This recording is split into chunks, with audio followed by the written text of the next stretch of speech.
لەگەڵ هاتنی قەیرانی دارایی حکوومەتی هەرێم لە سنووری ئیدارەی سۆران ئەو داهاتانەی لە سەکتەرەکانی ئاو و کارەبا دەستی کەوتووە لە بەرامبەر ئەنجامدانی پرۆژە خزمەتگوزاریەکان 5 ئەوەندە تا 10 ئەوەندە زیاترە.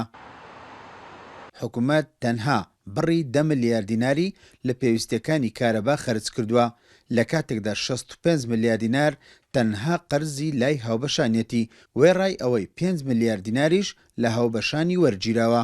لە سنووری ئیدارەی سەربەخۆی سۆران 65 ملیار قەرزی کارەبا لای هاوبەشانی کارەبا هەیە. ئەویش زیاتر لە پاش دروستبوونی قەیرانی داراییەوە ئەو ڕێژەیە زۆر بەبەرچاو بەسەرکەتیە. کۆی ئەو پرۆژانێکەوە کراون نزیکەی 11 ملیار دینار سەرفکرا لە بواری کارەبا لە سنووری ئیدارەی سەربەخۆی سۆران. لە خزمەتگوزاری ئاو بەستنی پێوەر کە زۆرترین نیگەرانی لای هاوڵاتیان دروست کردووە بڕی 1 ملیار دینار لە چاکردنەوە و چارەسەرکردنی کێشە و گرفتەکانی سەرچاوەی ئاوی و بیر و خزمەتگوزاریەکانی ئاو سەرفکراوە لە کاتێکدا 10 ملیار دینار قەرزی لای هاوڵاتیانە بەدەر لە قەرزەکانی کۆمپانیای بەستنی پێوەری ماڵان.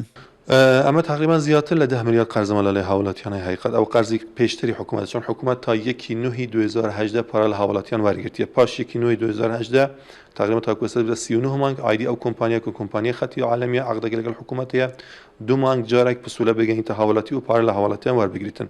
موافقەیەکمان هەیە بەبری ملیاردێک 800 ملیۆن. ئەو موافقەیە ڕەزەمەندی ئەمە ماوەیەکی زۆر درێژە لە دوینە بۆ یەک بتوانین چەند پرۆژەیەک بکەین.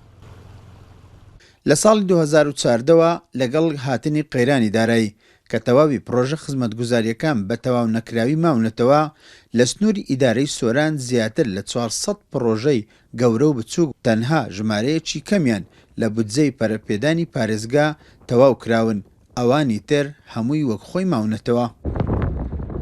ئەمە زیاتر تەرکیزمە لەسەر پرۆژە خزمەتگوزاریەکانە. ضرورەتی ئەو پرۆژانە ئێمە بڕیار لەسەر دەدەین. پرۆژەکان زیاتر بابەتی ڕێگا و بانە بابەتی ئاو و کارەبا ئەو خزمەتگوزارە سەرەتانی ئێمە تەرکیزمان زیاتر لەسەر کردووە و تەمان هایشە لە بابەتی پەروەردەی و تەندروستی ئەوانش لە بەرنامەدایە بەڵام هەوڵ دەدەین زۆرترین پرۆژە لای ئیدارەی سۆران جێبەجێ بکەین. دوای بڕیاری ئیدارەی سەربەخۆی سۆران دانیشتوانەکەی لە چاوەڕوانی هەنگاوەکانی حکوومەتی هەرێمن بۆ زیاتر گرنگجیدان و ئەنجامدانی پرۆژە خزمەتگوزاریەکان لە ئایندەیەکی نزیکدا. ئیسماعیل عوسمان، کورسات نیوز، سۆران.